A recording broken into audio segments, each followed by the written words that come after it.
जय जय उपस्थित साधुगुरु वैष्णवपति प्रेमानंदे हरि हरि हरि बोल। जय निताय जय गौर हरि बोल। वंदे अहम श्री गुरु श्रीयुत पद कमलम श्री गुरुना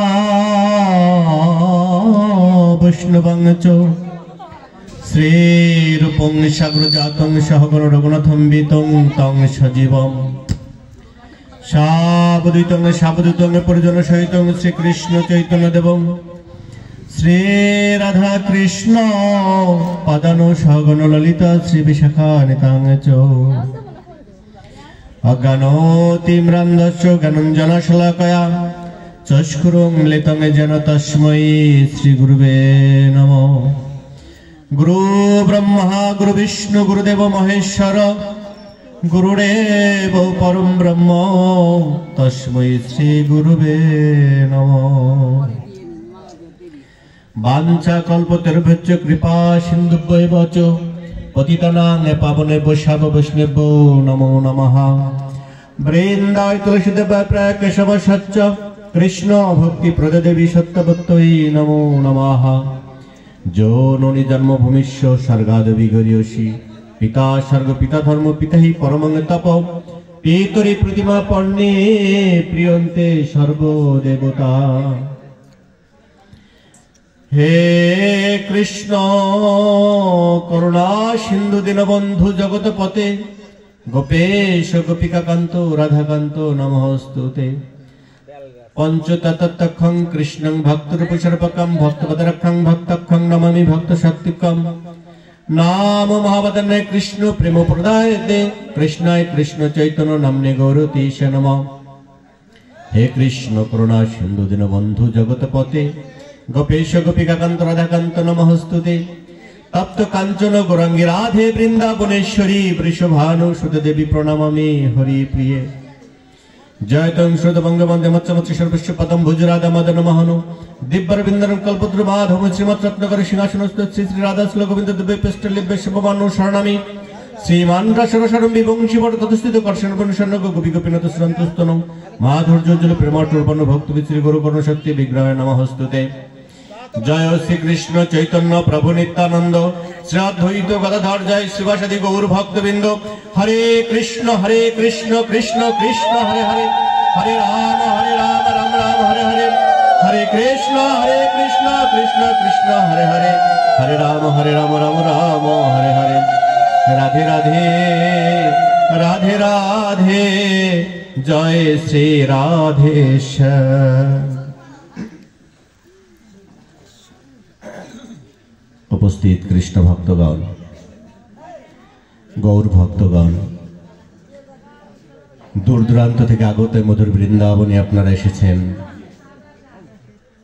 আজ এই আঙ্গিনায় আঙ্গিনা নয় যেন বৃন্দাবন ধাম হয়েছে। কেননা শাস্ত্রে আছেন যেখানে হয় হরি কথা কৃষ্ণ কথা মুখে আলাপন, যেখানে হয় গোবিন্দের নাম গুণগুণ কীর্তন, যেখানে হয় সাধুগুরু বৈষ্ণবের আগমন তথায় নব বৃন্দাবন। বৃন্দাবনে কাদের বাস হয়? গোপীদের বাস হয়। গোপিকারা? গোপীদের বাস হয়। গোপিকারা? গোপী তারাই ভগবানের নাম যাদের ভালো লাগে। এই শীতে কতজন লেপের মধ্যেও ঘুমিয়ে আছে, কতজন অন্য কাজে লিপ্ত আছে। আবার আপনারা যারা আসছেন আপনারা ঘুমিয়ে থাকতে পারেননি, মনে হয় একটু ভাগবত অনুষ্ঠানে যাই, একটু সাধুগুরু বৈষ্ণব দর্শন করে আসি, ভক্ত সঙ্গ করে আসি। তাই উপস্থিত ভক্তবৃন্দ, অনন্ত কোটি সাধুগুরু বৈষ্ণব, অনন্ত কোটি দেবদেবতা শাখার নিরাকারে যে যেখানে অবস্থান করছে, যারা এই অনুষ্ঠানে আসতে পারেনি তাদের মনটা হয়তো এই অনুষ্ঠানে আছে, আর যারা আসতে পেরেছে আমি সবার আতুল চরণে অনন্ত জীবন অনন্ত কোটি প্রণাম নিবেদন করলাম আপনাদের আতুল চরণে।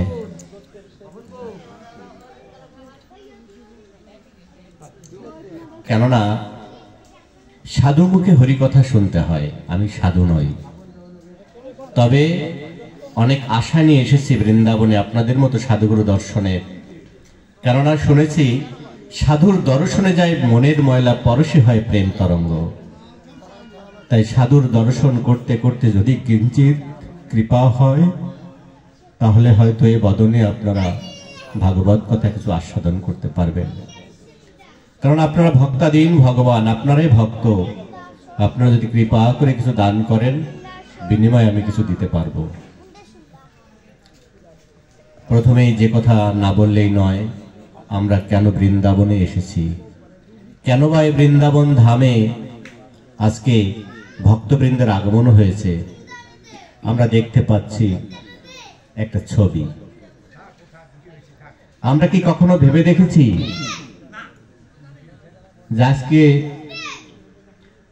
যেনাকে ছবিতে দেখেছি, ইনি হয়তো কোনো একটা সময় ছবি ছিলেন না, আমাদের মতো এই সাধু সঙ্গ ভক্ত সঙ্গ করতেন, বিভিন্ন জায়গায় ঘোরাঘুরি করতেন, কিন্তু আজকে তিনি ছবি হয়ে গেছেন।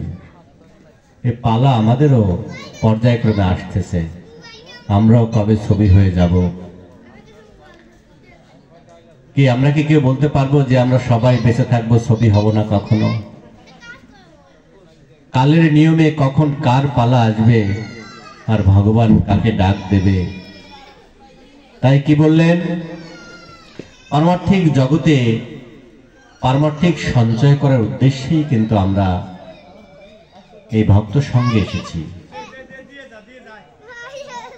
আজকে যে বাড়িতে এসেছেন, আপনারা কৃপা করবেন এই গৃহস্বামী, যার বিধেয়ী আত্মার শান্তি কামনায় আজকে যে বিরহ সভা হরিবাসর, এই হরিবাসরে তিনি যেখানেই থাকুক, যেভাবেই থাকুক, ভগবানের আতুল চরণে যেন তার স্থান হয়, এই প্রার্থনা আপনাদের মতো সাধুগুরু বৈষ্ণবের কাছে রইল। নিতাই গৌর সীতানাথ প্রতি প্রেমানন্দে গৌর হরি হরি বল।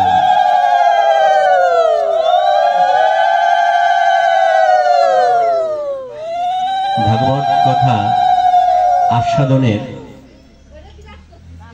পূর্বেই আমি একটু লীলায় প্রবেশ করি, সেটা গৌর লীলায়। এই কুটালীপাড়া, বেশি দূর যাওয়া লাগবে না, কুটালীপাড়ায় এক ভক্ত ছিলেন।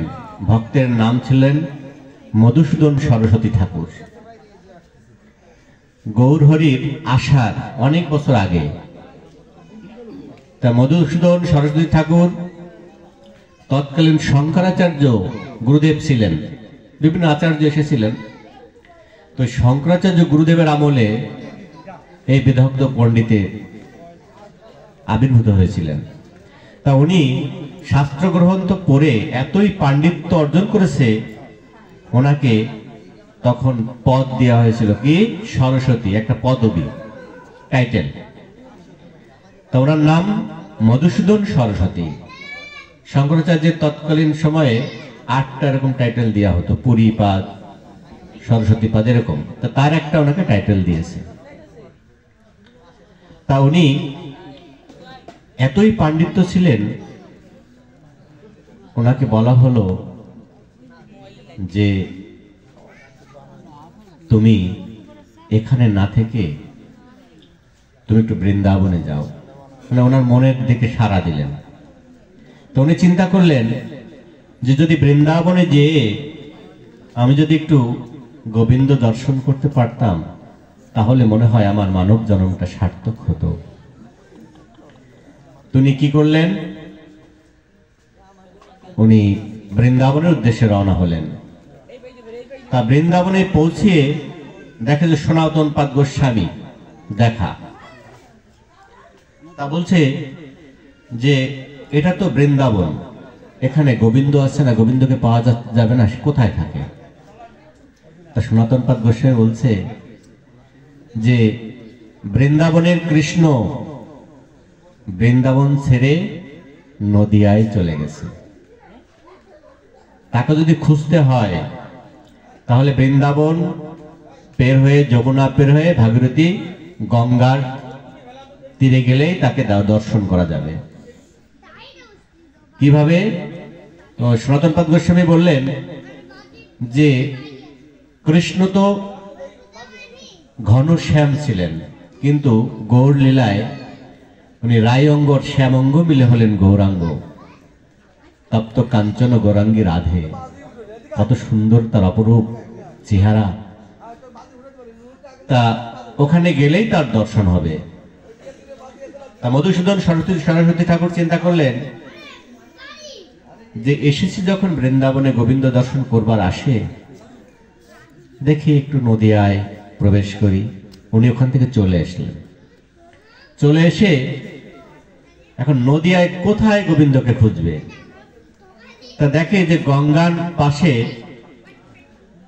ওখানে পাশে উনি অবস্থান করছে। সকালে উনি দেখে যে অনেক অনেক লোক ওই গঙ্গা স্নান করতে আসে ভোরবেলায়। তা তখন তো দেখা যায় গুরুগৃহে থাকে। তা গুরুগৃহে থাকলে ওই শিষ্য আসে, গুরুদেব আসে, ভোরবেলা স্নান করতে আসে। এখন দেখে যে যাকে দেখে তাকে দেখে যে যেমন ও সুদর্শন, স্বাস্থ্য, মানে চমৎকার চেহারা প্রত্যেকেরই। তা মনে করছে যে গোবিন্দ কারে গোবিন্দ মনে করব? সবাই তো সেই গোবিন্দের মতো, মানে যাকে দেখা যায় সেই গোবিন্দ। এবার নির্বাচন করতে ওনার খুব কষ্ট হচ্ছে। তা নির্বাচন করতে কষ্ট হলে উনি চিন্তা করলেন, তাহলে কি গোবিন্দ দর্শন আমার হবে না? আমার কি গোবিন্দ ভজন হবে না? তা উনি একটা জিনিস লক্ষ্য করছে যে উনি তো বিদগ্ধ পণ্ডিত। তা বলছে যে চেহারা দেখে গোবিন্দ নির্বাচন তো করতে পারতেছি না, সবাইকে সে গোবিন্দের মতো চেহারা, লাবণ্যময় চেহারা, আমি কাকে গোবিন্দ মনে করব? তাহলে আমি একটা কাজ করি, গোবিন্দর তো চরণে ৮-১৬টা চিহ্ন আছে চরণের নিচে। তা এটা কিভাবে সম্ভব? তো উনি দেখে কি যে ওই গঙ্গা স্নানে যারা যায় তারা কোনো খরম বা চটি পাইতে যায় না, খালি পায়ে যায়। খালি পায়ে তারা যায়। গতকাল কিন্তু একটা যোগ চলে গেছে, মানে কথার মধ্যে কথা চলে আসে। ওই 12 বছর পর পর ওই যোগটা আসে। গতকালকে ডেটটা পর্যন্ত ছিল, 12 বছর পর পর যোগটা আসে। কিন্তু এইবার যোগটা আসছে 144 বছর পরে। সাবান, তেল, শ্যাম্পু এগুলো মাখা যাবে না, খালি পায়ে বাড়ি থেকে এসে নদীতে স্নান করতে হবে। দেড়টার আগে কুম্ভ মেলা চলতেছে, এই যোগটা কিন্তু গতকালকে চলে গেছে। হ্যাঁ, তা ওই গঙ্গা স্নানে এটা যদি করতে পারে কেউ, মানে শুনেছি যে তার গয়া তীর্থের পূর্ণ ফিরে পায়। তা ওই মধুসূদন সরস্বতী ঠাকুর চিন্তা করলেন যে তাহলে একটা গোবিন্দ চেনার উপায় আছে, তার চরণের চিহ্ন। তা দেখে যে সবাই খালি পায়ে। এখন খালি পায়ে, আর গঙ্গা স্নানের উদ্দেশ্য কি জানেন? স্নান করে ওখান থেকে চলে আসতে হবে। ওই কাপড়ের থেকে জল আবার যদি গঙ্গায় যায় পাপ হয়, আবার যদি গঙ্গায় স্নান করে উঠে আবার যদি চরণ ধোয়া যায় তাতেও পাপ হয়। মানে পুণ্য যেমন আছে আবার পাপও আছে। আপনি যদি চরণ ধন বা আপনার নিংড়ানো জল যদি আবার উপর থেকে নিচে চলে যায় তাহলে পাপ হয়। তো ওখানে সাধুরা কি করে? সাধুরা স্নান করে ওইভাবে উঠে বাড়ি চলে আসে, আর শেষে কাপড় চেঞ্জ করে। এখন উনি চিন্তা করছে যে যখন জলের থেকে উঠে আসে তখন ওই বালুতে পায়ের জল থাকে, কাপড়ের জল থাকে, ওই জল আর কাদা মিলে একটা চিহ্ন পড়ে, পায়ের ছাপ পড়ে না? তো উনি এটা চিন্তা করছে, এই ছাপটা দেখবো যে কার চরণে এই ৮-১৬টা চিহ্ন আছে। ধ্বজ, কুজো, মানে ত্রিশূল, এগুলো এরকম ঢাক, ঢোল, এই চিহ্নগুলো আছে। তা যেটাকে উনি চিহ্ন মনে করবে তাকেই গোবিন্দ মনে করবে। এখন অনাদির আদি গোবিন্দ গৌরহরি টের পেয়ে গেলেন যে আমার উদ্দেশ্যে, আমার খোঁজে তো ভক্ত এসে গেছে। তা উনি কি করলেন? ওই দিন মধুসূদন পেলেন না।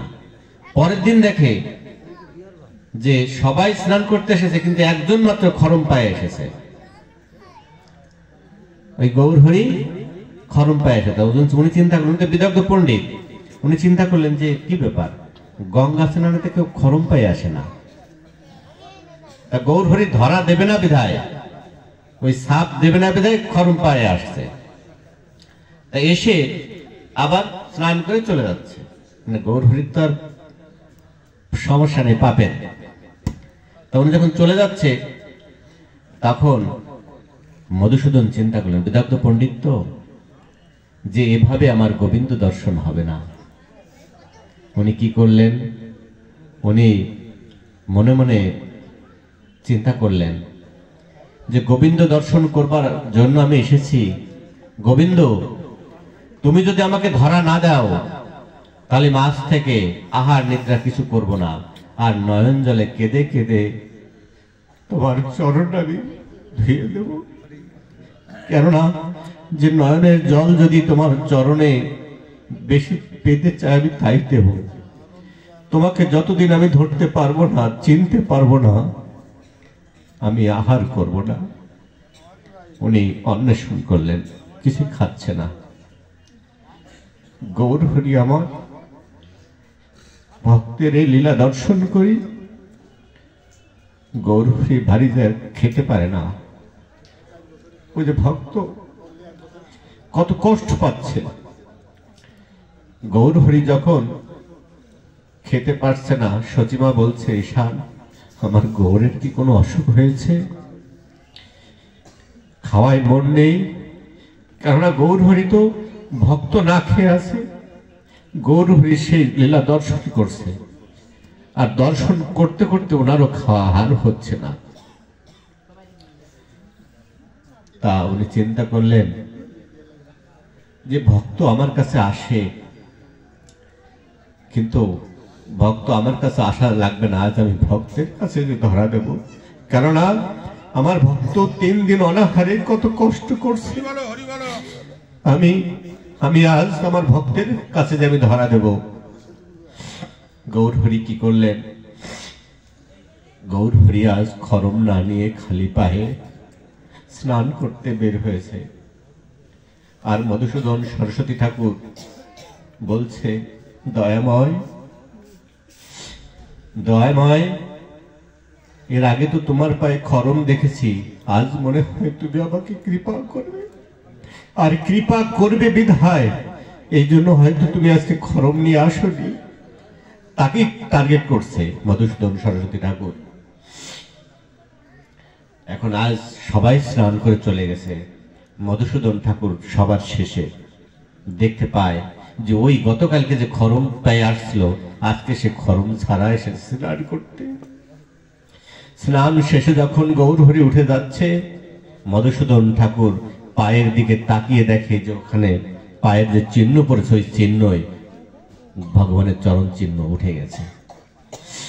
তা বললেন, দয়াময় আজকে তুমি কৃপা করলে। মধুসূদন কি করতেছে, পাশ দিয়ে যাচ্ছে। যেতে যেতে যেতে যেতে কোন একটা সময় আর ওই চরণ উদ্দেশ্য করে যাচ্ছে পিছনে। কোন একটা সময় দেখা যায় যে ওই দাগ আর হয় না, জল আর পড়ে না, জল শুকায় গেছে। গৌরহরি বাড়ি চলে গেছে। ওই চরণ লাস্টে যে চরণ চিহ্ন, ওখানেই মধুসূদন সরস্বতী ঠাকুর নয়ন জলে প্লাবিত হচ্ছে আর বলছে যে তোমাকে যখন পেয়েছি, আর পরের দিনও তো তুমি আসবে, আমি এখানেই অবস্থান করব। গৌরহরি বাড়ি যে আজ খেতে পারছে না, ঈশানকে বলছে, যাও আমার ভক্তকে নিয়ে আসো, আমার ভক্তের সাথে আজকে আমি একসাথে সেবা করব। ঈশান এসে তাকে মধুসূদন সরস্বতী ঠাকুরকে নিয়ে সেবা, আগে গৌরহরি কি করছে, আগে তাকে সেবা দিচ্ছে, ভক্তকে সেবা দিচ্ছে। তা ভক্ত ভগবানের সেবা হওয়ার পরে মধুসূদন সরস্বতী ঠাকুর বলছে, দয়াময় প্রভু আমাকে চরণে আশ্রয় দাও, আমি তোমার চরণ পাওয়ার জন্যই আমি সেই দূর থেকে এসেছি, আমাকে কৃপা করে আশ্রয় দাও। গৌরহরি কি করলেন, গৌরহরি তাকে দীক্ষা দিলেন। দেখুন, দীক্ষা দিয়ে গুরুদেবরা অনেক সময় শিষ্যদের নিয়ে সাথে নিয়ে ঘোরে, ঘোরে কিনা, কিন্তু মধুসূদনকে বলছে যে তোমাকে আমি ঠিকই শিষ্য করলাম, কিন্তু আমার সাথে তোমার থাকা হবে না।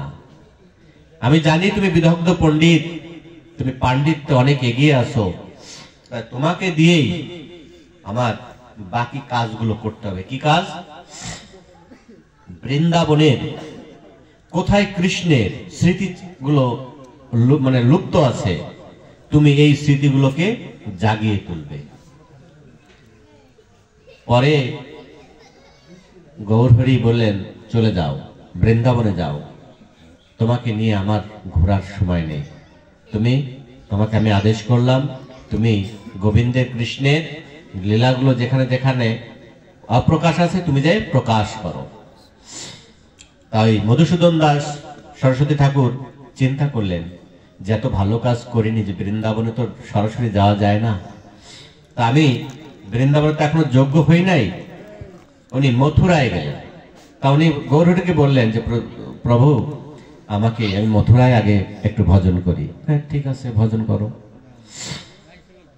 তা উনি মথুরায় যে ছোট্ট একটা কুঠির নির্মাণ করে গোপাল নিয়ে প্রতিদিন ওই গোপালের সেবা দেয়। তা গোপালের সেবা দিতে গেলে কি লাগে? দুধ লাগে না? গোপাল তো দুগ্ধ ভালো খায় নাকি? আপনারা ভালো বোঝেন। এখন দুধ পাবে কোথায়? অন্যান্য ফল সেগুলো দেয়, কিন্তু ওনার চিন্তা পড়ে গেল। তা ভগবানের তো লীলা, ওই গোকুলের থেকে গোয়ালিনীরা যমুনা পার হয়ে মথুরা আসে দুধ বিক্রি করতে। তা উনি এক গোয়ালিনীর সাথে কথা বললেন যে মা, আমি তো গোপাল সেবা দেব, তা একটু দুধের তো দরকার, তুমি আমাকে প্রতিদিন করে একটু দুধ দিতে পারো না? মানে যোগান বলে যেটাকে। তা বলছে ঠিক আছে বাবা, আমি তোমাকে প্রতিদিন দুধ দিয়ে যাব। এখন পরের দিন ওই গোয়ালিনী দুধ নিয়ে আসছে। তাই দুধ নিয়ে আসতে 10টা বেজে গেছে। তাই গোপালের সেবা কি 10টায় হয়? তা এইভাবে কয়েকদিন যেতে যেতে যেতে যেতে একদিন মধুসূদন বলছে, মা তুমি যে দুধ আনো, এই দুধে তো আমার গোপালের সেবা আমি সঠিক সময় দিতে পারি না। কেন বাবা? বলছে গোপালের সেবা তো সকালে দিতে হয়, তা তুমি তো দেরি করে আসো, তুমি তো সকালে আসতে পারো না। তা বলছে যে যমুনা পার হতে আমি তো সকালেই আসি, কিন্তু এই পাটনি তো একজনকে পার করে না। ওখানে যখন অনেক লোকজন জড়ো হয় তখন আমাদের পার হতে হয়। মানে নৌকা অনেক লোকজন যখন একসাথে জড়ো হয় তখন পার করে, এই জন্য দেরি হয়ে যায়। এখন এছাড়া তো উপায় নাই, আগে তো আসার কোনো সিস্টেম নাই। এখন এই ব্যথাটা মধুসূদন সরস্বতী ঠাকুরের আছে। একদিন বললেন, মারে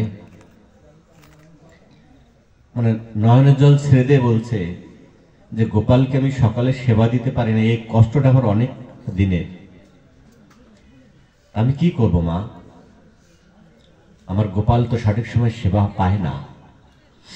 যখন না পায় তখন ওই গোয়ালিনী বলছে, হায় রে, আমি তো সাধু সঙ্গ চিনি না, জানি না, কিন্তু এই দুধ বিক্রি করি, মনে হয় যে টাকা নিলেও মনে হয় যে আমার এই দুধ একটু গোবিন্দ সেবায় হয়তো লাগে, হয়তো আমার একটু উপকার হয়। তাই সেই উপকারটুকু যদি আমার আজকে না হয় তাহলে তো আমার দুধ বিক্রি করা বৃথা। জনম তো এমনি বিফলে চলে গেল, তারপরেও যে একটু দুধ আমি বিক্রি করি ঠিকই, কিন্তু এই বিক্রি করা দুধ এও যদি গোবিন্দ সেবায় যায় তাও তো আমার জন্য একটু ভালো। তা আজকে মনে হচ্ছে তাও পেলাম না। তা এই ব্যথাটা গোয়ালিনীরও রয়েছে। তো ওই দিন কানতে কানতে আর এক বাসায় দুধ দিতে গেছে, ওই ব্যথা মনে যোগান দেয় তো। তার এক বাসায় দুধ দিতে দিতে সে বলছে, মা তুমি তো প্রতিদিন দুধ দিতে আসো, তুমি তো কাঁদো না, আজকে কাঁদতেছো কেন? তা বলছে, বাবা সাধু সঙ্গ তো করতে পারিনি, সাধু সঙ্গ কি জিনিস তা তো জানি না। তা মনে করছিলাম যে একটু দুধ গোপালের সেবায় যায়, তাও আজকে বাবা বললো যে ঠিকমতো সেবা হয় না গোপালের, তাই মনে খুব কষ্ট। কয় কেন? তুমি সাধু সঙ্গ করতে পারলে না? এই কেমন কথা? তুমি যে বাড়িতে দুধ দাও উনি বিদগ্ধ পণ্ডিত, ওনার মতো পরম বৈষ্ণব আর নেই। তুমি প্রতিদিন দুধ দিতে আসবা আর ওনাকে একটা সাষ্টাঙ্গে প্রণাম করবা, তাই তোমার সাধু সঙ্গ ভক্ত সঙ্গ হয়ে যাবে। পরে উনি একটু আশ্বস্ত হলেন, তাই তো যখন আমাকে বললেন, এই যে জ্ঞান চক্ষু কিন্তু ভক্ত আরেক ভক্তকে দেয় চৈতন্য। উনি পরের দিন কি করলেন, দুধ নিয়ে আসলেন, এসে এই মধুসূদন সরস্বতী ঠাকুরকে একটা সাষ্টাঙ্গে প্রণাম করে। তা প্রণাম করলেন, সরস্বতী ঠাকুর বললেন যে কি ব্যাপার, তুমি আজকে প্রণাম করলে কেন? তা বলছে যে আপনার মতো পরম বৈষ্ণব, আমি শুনেছি আপনি পরম বৈষ্ণব, তাই গোপালের সেবা আমার হোক না না হোক, আপনার চরণ ধুলি তো আমি প্রতিদিন পাই, আপনার চরণে আমি সাষ্টাঙ্গে প্রণাম করি, আপনি আমাকে কৃপা করেন যেন কৃষ্ণ পদে ভক্তি হয়। সাধুগুরু বৈষ্ণবের জন্য এভাবে আমি চরণ আশ্রয় করতে পারি, এইভাবে যেন আমি চরণ পেতে পারি। বলছে মা, ঠিক আছে মা, তুমি তাই হবে।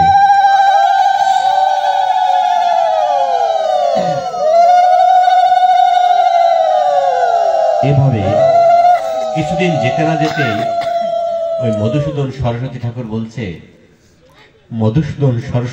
বলছে, মারে তুই তো আজকে 1 কেজি করে দুধ দিস, কালকে আমাকে 5 কেজি দুধ দিস।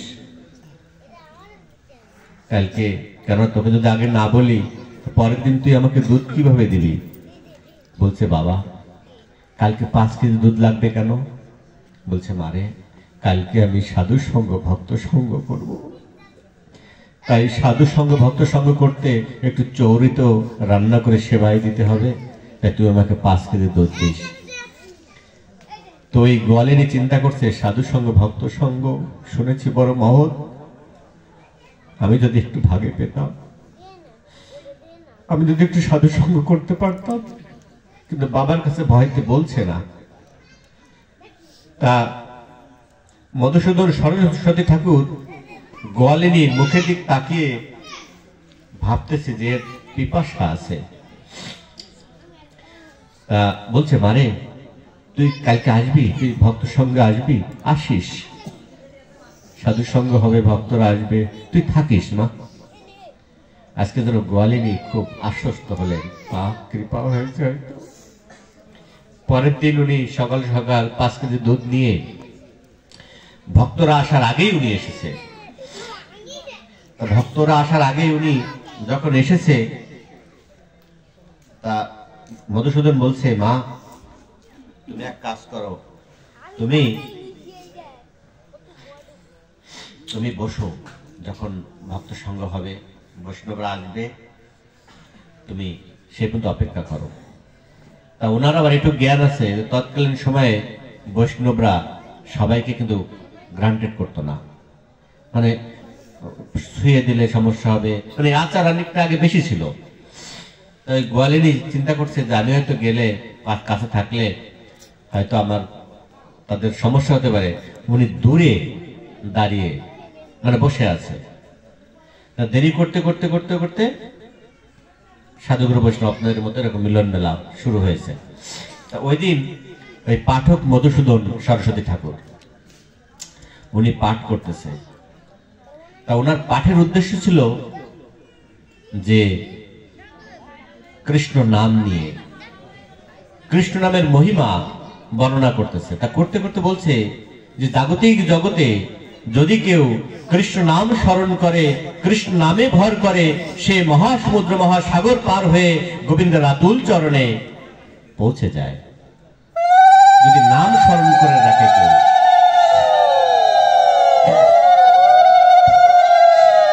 নিষ্ঠার সাথে যদি নামকে কেউ আশ্রয় করে, এই নামেই ভগবানের আতুল চরণে পৌঁছে দেয়। এই পাঠকের এই কথা শ্রবণ করি ওই গোয়ালিনী চিন্তা করছে, নামের এত দাহিকা, এত শক্তি, আগে তো শুনিনি। কৃষ্ণ নামে ভবসাগর পার হওয়া যায়। ওনার ওই আর প্রতিদিন তো এই মধুসূদন সরস্বতী ঠাকুরকে প্রণাম করতে করতে উনি একটা সেই ভাবে চলে আসছে। এখন ওই বিশ্বাস ভক্তিতে ওনার ভিতরে মনে মনে পড়ছে, গোপাল তোমার আর টেনশন নাই। কেন? যদি কৃষ্ণ নাম করতে করতে মহাসমুদ্র পার হয়ে যাওয়া যায়, তাহলে যমুনা তো ছোট একটা নদী, আমি কালকে তোমার জন্য সকাল সকাল আমি এসে তোমার দুধ দেব।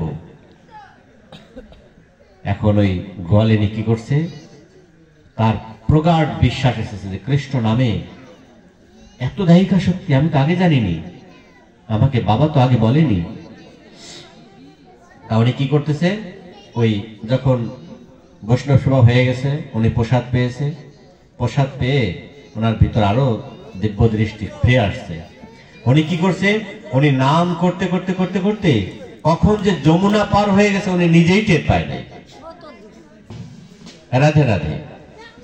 উনি ওই কৃষ্ণ নাম করতে করতে, ওই ভক্তি বল কৃষ্ণ নাম করতে করতে কখন যে যমুনা নদী পার হয়ে গেছে উনি নিজেই টের পায় নাই।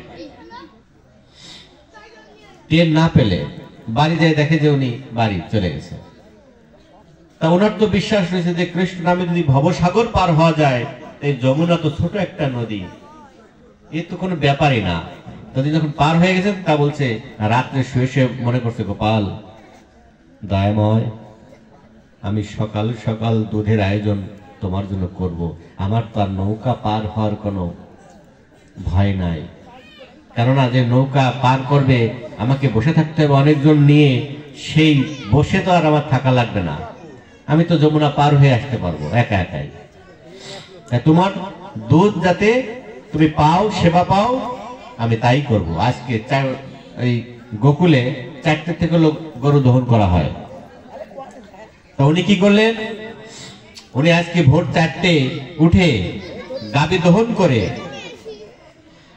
দহন করে সকাল সকাল দুধ নিয়ে ওই মধুসূদন দাস বাবাজি মহারাজের আঙ্গিনায় উপস্থিত।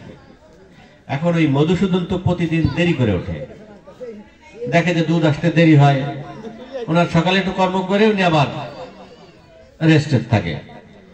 আজকে বৃষ্টিও, হালকা হালকা বৃষ্টি হচ্ছে, মেঘাচ্ছন্ন। তাতে দেখে যে বাবা ঘুমিয়ে রয়েছে। তাই গোয়ালিনী বসে চিন্তা করছে বাবাকে ডাক দেব। তা আজকে বসে থাকার পরে কিছুক্ষণ পর বাবার ঘুম ভাঙছে। বলছে, মা এত সকালে তুই কিভাবে আসলি? কি বলবো না সংক্ষেপে করবো। তারপরে যখন ওই মধুসূদন দাস বাবাজি গোয়ালিনীকে প্রশ্ন করছে, মা তুই আজকে এত সকালে কেন আসলি? তুই প্রতিদিন বেলা ভালো থাকে, তারপরে তুই 10টার সময় আসিস, আজকে তুই এত সকালে সকালে আরো মেঘাচ্ছন্ন, আজকে তুই সকাল সকালে আসলি কিভাবে?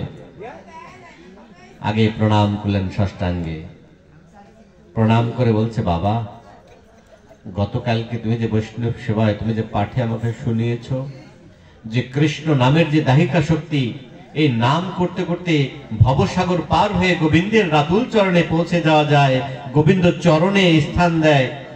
বাবা যদি ভবসাগর পার হওয়া যায়, এই যমুনা তো একটা ছোট নদী বাবা, আমি কৃষ্ণ নাম করতে করতে এমনি পার হয়ে গেছি, আবার পার হয়ে আসি, আমার আর নৌকা লাগবে না। এখন তোমার যে 4টের সময় দুধ লাগে, আমি 4টের সময় তোমাকে দুধ দিতে পারবো। মধুসূদন দাস বাবাজির ভিতরে একটু খটকা লাগলো, কি রে কি সত্যি বলে না কি কয়, মাথায় কাজ করতেছে না।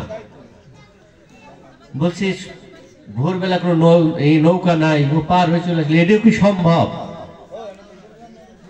মানে ভিতরে এখন বিভিন্ন চিন্তা করতেছে যে এই কি করে সম্ভব।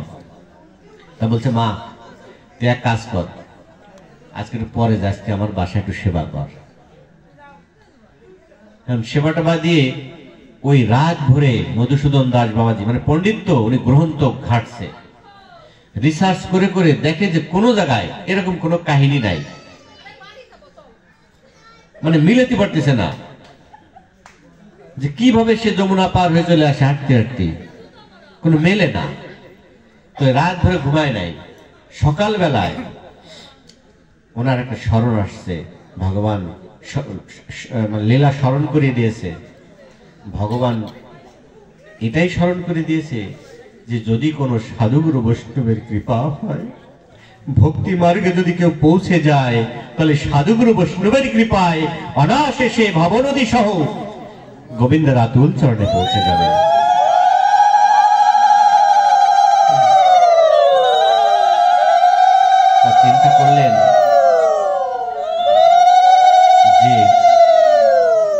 কৃষ্ণ নামে এত শক্তি, এই কৃষ্ণ নাম করতে করতে যমুনা পার হয়ে যায়।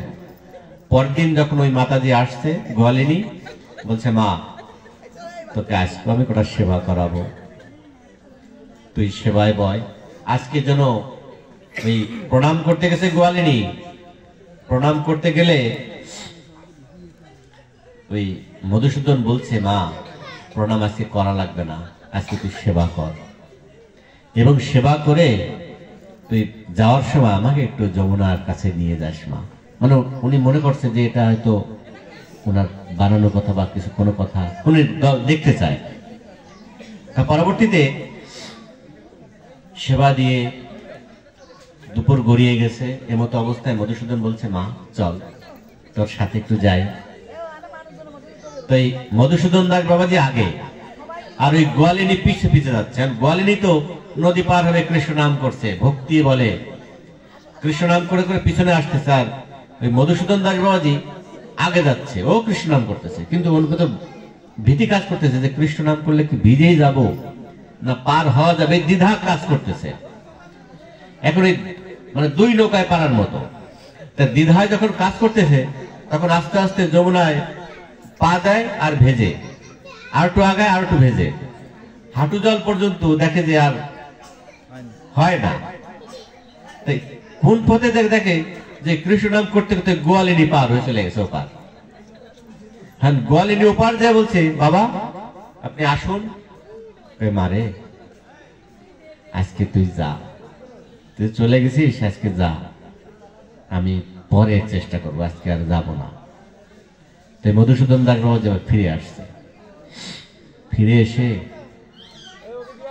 চিন্তা করলেন যে কৃষ্ণ নামে তো আমার কোনো বিশ্বাস ভক্তি অটল নেই, সাধুগুরু বৈষ্ণবেও মনে হয় আমার অনেক ত্রুটি রয়ে গেছে। কেননা একবার নাম নিলে যত পাপ করে, জীবের সাধ্য কিসে তত পাপ করে, কিন্তু নামে যদি শ্রদ্ধা ভক্তি না থাকে তাহলে সে নামে কোনো ক্রিয়া আসে না। আর শ্রদ্ধা ভক্তি নিয়ে একই মনে একভাবে যদি কেউ নাম করতে পারে, নাম করতে করতে ভগবান অনায়াসে কৃপা করে নেমে আসে। তা মধুসূদন দাস বাবাজি ওই রাত্র ঘুম হয় নাই। তা ঘুম না হতে হতে ওই চিন্তায় কি করা যায়। পরের দিন যখন ওই গোয়ালিনী ভোরবেলা আবার দুধ নিয়ে আসছে, তা যখন প্রণাম করতে আসছে মধুসূদন দাস বাবাজিকে, বলছে মা তোকে আর প্রণাম করতে হবে না মা, রবীন্দ্রনাথের একটা কথা আছে যে তোমার যেখানে শেষ আমার সেখানে শুরু। মা তুই আমাকে অনেক প্রণাম করেছিস মা, আজ থেকে তোর প্রণাম করা লাগবে না, আজ থেকে আমি তোকে প্রণাম করবো মা, আজ থেকে তোকে আমি প্রণাম করব, তুই দাঁড়ায় থাক, আমি ষষ্ঠাঙ্গে তোর চরণে প্রণাম করি, তুই আমাকে একটু আশীর্বাদ কর মা। মারে আমি তো বুঝতে পারিনি মা সাধু সঙ্গ ভক্ত সঙ্গের কি মহিমা মা, কৃষ্ণ নামের কি মহিমা, আজ তোকে আমি প্রণাম করি মা। কেননা আমি বুঝতে পেরেছি এই জগতে সাধু সারা আর কেউ সাহায্য করতে পারে না, সাধু জনে যদি কৃপা করে অসাধ্যকে সাধন করা যায়। মারে আমার তো ভজন সাধনের ত্রুটি রয়ে গেছে মা, আর তুই সাধু সঙ্গ ভক্ত শঙ্করের নামের প্রতি ভক্তি রেখে তুই আজ গোবিন্দকে পেয়ে গেলি মা, গোবিন্দের নামে তুই ভাসিয়ে দিলি, আমার তো হলো না মা, তুই একটু দাঁড়া, আমি তোকে ষষ্ঠাঙ্গে প্রণাম করি। এই সাধুর মহিমা, সাধুর দর্শনে যায় মনের ময়লা পরশে হয় প্রেম তরঙ্গ। একজন আর একজনকে যদি আলিঙ্গন করা হয় তার ভিতরে পরমাত্মা পরমাত্মা যুক্ত হয়ে যায়, তখন কি হয়, তখন ভিতরে ভগবানের কৃপা আস্তে আস্তে আস্তে আস্তে বশীভূত হয়। এই জগতে সাধু সঙ্গ সর্বশাস্ত্রে কয় লমাত্র সাধু সঙ্গ জীবের কৃষ্ণ প্রাপ্তি হয়, কৃষ্ণ ভক্তি হয়। ভাগবত কথা কি হয়, ভাগবত শুনলে কি হয়, ভাগবত শুনলে ভক্তির উদয় হয়, ভাগবত শুনলে ভক্তির উদয় হয়। আর এই ভক্তি যদি মানুষের আসে, আর কিছু লাগে বাবা, আর কিছুই লাগে না। যদি সবসময় ভগবানের প্রতি অটল ভক্তি থাকে, তার কিছু আর লাগে? আর লাগে না। ভক্তিই বল, হরি বল। আমি শেষ করব, তার আগে আরেকটি একটু লীলা বলি। আপনাদের রাত হয়ে গেছে অনেক। সেটা হচ্ছিল কি, একবার গৌরহরি শ্রীবাস অঙ্গনে নাম করতে আসছে। তার নাম করতে এসে দেখে শ্রীবাস দিনে কীর্তন করে, রাত্রেও কীর্তন করে। তা গৌরহরি প্রশ্ন করছে, শ্রীবাস, আচ্ছা তোমার সংসারে 4 জন, তোমরা 4 ভাই, 3 ভাই, তোমার সংসারে স্ত্রী আছে মালিনী দেবী, পুত্র আছে, আচ্ছা শ্রীবাস তোমার চলে কিভাবে? তুমি তো দিনে কীর্তনাদি করো, রাত্রে আবার সাধু সঙ্গ ভক্ত সঙ্গ করো, তোমার চলে কিভাবে শ্রীবাস? শ্রীবাস বললেন, প্রভু তুমি এক মুখে বা কয় কথা বলতে পারো? কেন শ্রীবাস, আমি কি করলাম? কেন প্রভু, তুমি গীতায় বলেছ না যে তোমার চরণে শরণ নয়, যে তোমার চরণ আশ্রয় করে পড়ে থাকে তার চিন্তা তুমি করো। আমি তো যখন শুরু থেকেই তোমার চরণে যখন আশ্রয় করেছি, আমি তো তোমার চরণ ছাড়া আর কিছু চাইনি, তোমার তো তুমিই করো। বলছে শ্রীবাস, বুঝলাম না তো, আমাকে একটু বুঝিয়ে বলো। তুমি গীতায় বলেছ, তুমি গ্রন্থে শাস্ত্রে বলেছ। শ্রীবাস আর একটু বুঝিয়ে, মানে গোবিন্দ যেন বুঝতেছে না। তা বলছে যে বুঝতেছে না, এদিকে আসো। শ্রীবাস কি করলেন, গৌরহরিকে নিয়ে ঘরের এক কোনায় বলছে একটা মাটির হাড়ি আর একটা কলসি রেখে বলছে, এই আমার উত্তর। মাটির হাড়ি একটা, নতুন হাড়ি আর এক গাছ দড়ি, বলছে এটাই আমার উত্তর। বলছে শ্রীবাস, বুঝলাম না তো শ্রীবাস। বলছে বুঝলে না তুমি? যেদিন থেকে তোমার চরণে শরণ নিয়েছি, তোমার চরণ আশ্রয় করেছি, সাধু সঙ্গ ভক্ত সঙ্গ মেতে গেছি, সেদিন থেকে আমি প্রতিজ্ঞা করেছি এই কলস আর দড়ি নিয়ে, যে যদি কোনোদিন এই পরিবারে সাধু সঙ্গ ভক্ত সঙ্গ করতে না পারি, হরি কথা কৃষ্ণ কথা যদি না বলতে পারি, তোমার সাধু সেবা যদি আমি না দিতে পারি, তাহলে এই দড়ি আর কলসি নিয়ে আমি ওই গঙ্গায় প্রাণ বিসর্জন দেব, আমি আত্মহত্যা করে মরে যাব। বলছে শ্রীবাস, তুমি এত ভালোবাসো শ্রীবাস আমাকে? শ্রীবাস, আমি আশীর্বাদ করছি, যদি লক্ষ্মী দেবী অন্নপূর্ণা দেবী যদি খাবারের জন্য ভিক্ষা করতে বেরোয়, ভিক্ষা করতে যায়, কিন্তু তোমার আজ থেকে তোমার সংসারে আর কোনোদিন অভাব হবে না, কোনোদিন সাধুগুরু বৈষ্ণবের প্রসাদ এই গৃহে সদা সর্বদা অটল থাকবে, এই পরিবারে আর কোনো অভাব থাকবে না। এই হচ্ছে গোবিন্দের মহিমা। আপনি গোবিন্দের প্রতি ভরসা করে থাকে দেখুন, দেখুন ভগবান কি করবে, ভগবান মঙ্গল করবে। ভক্ত সঙ্গ বড় সঙ্গ। নিত্যানন্দ প্রভু গৌরহরি তো প্রতিনিয়ত শ্রীবাস অঙ্গনে আসে, আসলে একজন দুঃখী সে শ্রীবাসকে বলছে, তোমার বাসায় তো সাধুরা আসে, বড় বড় সাধুরা আসে, তা যদি আমাকে একটু কৃপা করো, তাহলে আমি এই সাধুগুরু বৈষ্ণবের চরণ ধোয়ার জন্য একটু জল আমি একটা খুঁটিতে করে এনে ভরে দিতে পারি। তা বলছে যে আমাকে বেতন দিতে হবে না, আমাকে কোনো অর্থ দিতে হবে না, আমি প্রতিদিন তোমার এই খুঁটির জল পূর্ণ করে দিয়ে যাব। এই পূর্ণের এই জল দিয়ে যদি সাধু সেবা হয়, সাধুগুরু বৈষ্ণবের চরণ ধৌত হয়, নিতাই সাধু আসে, গৌর সাধু আসে, যদি তাদের চরণ যদি একটু ধুয়ে দিতে পারি, হয়তো আমার জন্মটা সার্থক হবে, আমাকে কোনো বেতন দিতে হবে না। তা নিত্যানন্দ প্রভু একদিন বললেন, শ্রীবাস, আচ্ছা এই জলগুলো কে এনে দেয়? তা বলছে যে একজন এনে দেয়, কিন্তু নাম বলতে নিষেধ করেছে। কেন? নাম বলতে নিষেধ করেছে, সে বলছে যে আমাকে কোনো অর্থ দেওয়া লাগবে না, নিতাই সাধু আসে, গৌর সাধু আসে, তোমার আঙ্গিনায় অনেক সাধুরা আসে, যদি তাদের চরণ ধৌত জল যদি আমি একটু এনে দিতে পারি, তাহলে কিছু তো জীবনে করলাম না, হয়তো একটু গোবিন্দর চরণ হয়তো একটু পেতে পারি। তা বলছে ডাকো তো তারে। এখন ওই মেয়েটা দূর থেকে কাঁদতেছে, কে মা এটি কায়দি মা? নিত্যানন্দ প্রভু বলছে, কিরে মা, তোর নাম কিরে মা? বলছে আমার নাম দুঃখী। আচ্ছা মা, তুই জল আনিস কেন, জল বয়ে দিস কেন? বলছে আমার তো কেউ নেই, আমি তো সাধু সঙ্গ ভক্ত সঙ্গ করতে পারিনি, তাই আসি সাধুর বাজারে, একটু জল যদি আমি এনে দিতে পারি, তাহলে যদি সাধুগুরু বৈষ্ণব যদি আমাকে একটু কৃপা করে। তা বলছে মারে, এই জগতে যে সাধু সঙ্গ করে, যে ভক্ত সঙ্গ করে, তার নাম কখনো দুঃখী হতে পারে না। আজ থেকে তুই সর্বত্র সুখী, তোর নাম হবে আজকে সুখী। নিতাই গৌর প্রেমানন্দে হরি হরি বল। তাই যারাই সাধু সঙ্গ করে, ভক্ত সঙ্গ করে, তারা কখনো দুঃখী হবে না। জাগতিক জগতে তাদের অভাব থাকলেও পারমার্থিক জগতে তারা কিন্তু পরিপূর্ণ, কানায় পরিপূর্ণ। আমার মনে হয় বাস্তব প্রমাণ, কোন ভক্ত অল্প বয়সের থেকে কিন্তু ভজনে বের হয়ে যায় কিনা? আবার কোন ভক্ত বয়স হয়ে যায়, তাও বলে আমাদের সময় হয় নাই, পূর্বজন্মের সাথে কোনো স্বীকৃতি নাই। এই জগতে যদি কোনো ছেলে এমএ পাস করে, মরে গেলে তার কিন্তু আবার জন্ম নিলে তার অনে ভর্তি হতে হয় কিনা? এমএ পাস শুরু হয়, তার আবার ছোট অনে ভর্তি হতে হয়।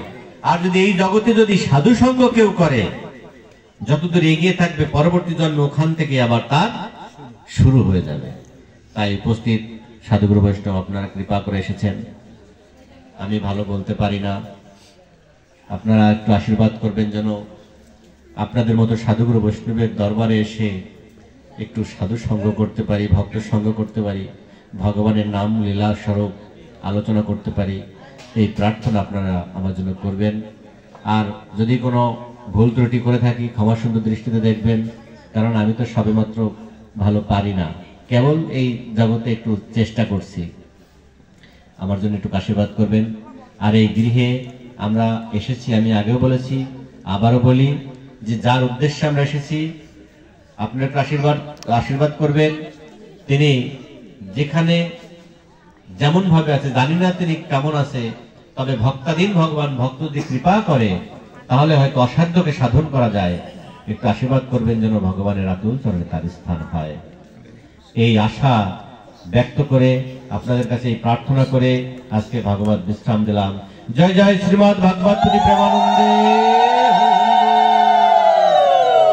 উপস্থিত সাধুগুরু বৈষ্ণব প্রেমানন্দে।